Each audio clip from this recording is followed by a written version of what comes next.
Hello guys, আসসালামু আলাইকুম। Welcome to my channel blogs of Samia.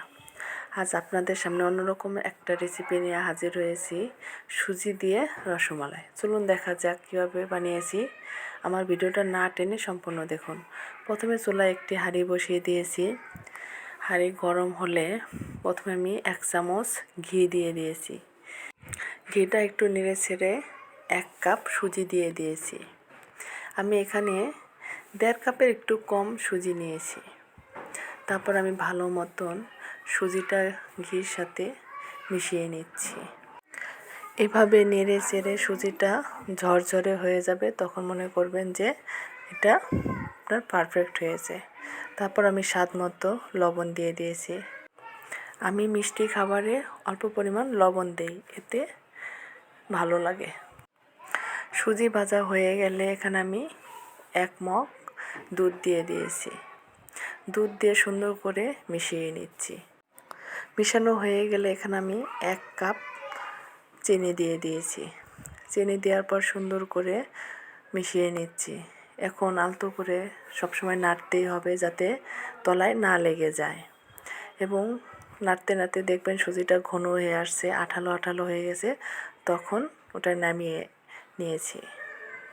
কারণ বেশি টানালে আমার ডোটা শক্ত হয়ে যাবে, এজন্য আমি একটু নরম থাকতে নামিয়ে নিয়েছি। ঠান্ডা হওয়ার পর এটা পারফেক্ট হয়ে যাবে। আমি অল্প একটু গুঁড়া দুধ দিয়েছি, যাতে ডোটা সুন্দর হয় এবং গুঁড়া দুধের ফ্লেভার আসে। হাতে ঘি মাখিয়ে নিয়ে সুন্দর করে ওটা একটা ডো তৈরি করেছি। তারপর হাত দিয়ে মিষ্টি শেপ করে নিচ্ছি। এখানে আপনারা গোল করেও নিতে পারেন। তারপর আমি সবগুলো মিষ্টি বানিয়ে নিয়েছি। দেখেন কত সুন্দর হয়েছে।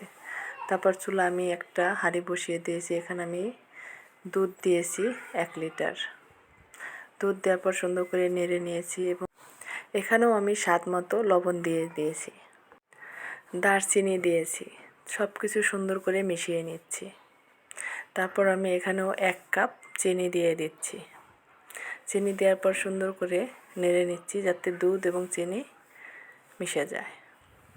তারপর আমি হালকা গরম দুধ উঠিয়ে নিয়েছি। 10 টাকার 1 প্যাকেট গুঁড়া দুধ এখানে আলাদা করে গুলিয়ে নিয়েছি। তারপর আমি দুধের মধ্যে দিয়ে দিয়েছি। এখানে আপনারা গুঁড়া দুধ না দিতেও পারেন। গুঁড়া দুধ না দিলে এখানে দুধটা একটু জ্বালিয়ে ঘন করে নিতে হবে।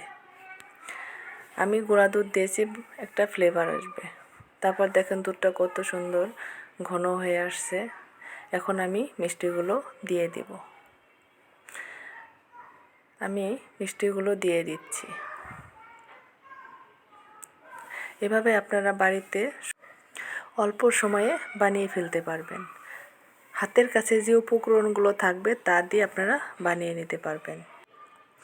তারপর হালকা করে নেড়ে দেবেন, যাতে মিষ্টিটা না ভেঙে যায়।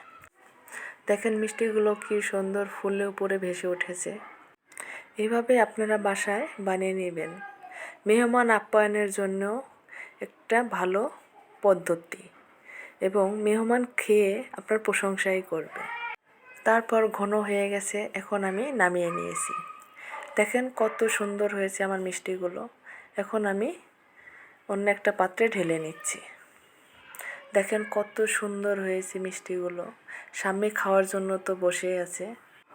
এভাবে আপনারা ঘরোয়া পদ্ধতিতে বানিয়ে নেবেন এবং যে কোনো অনুষ্ঠান, ঈদ, এভাবে মিষ্টি বানিয়ে ফ্রিজে রেখে দিতে পারেন এবং যখন মন চাবে তখনই খেতে পারবেন। দেখেন মিষ্টিগুলো কত সুন্দর হয়েছে। আমার ভিডিওটা আপনাদের ভালো লাগলে লাইক, কমেন্ট ও শেয়ার করে দিবেন এবং যারা নতুন আছেন ইউটিউবে সাবস্ক্রাইব এবং ফেসবুকে ফলো করে দেবেন, যাতে পরবর্তী ভিডিও ছাড়লে আপনারা পেয়ে যাবেন। সব ভালো থাকবেন। আল্লাহ হাফেজ।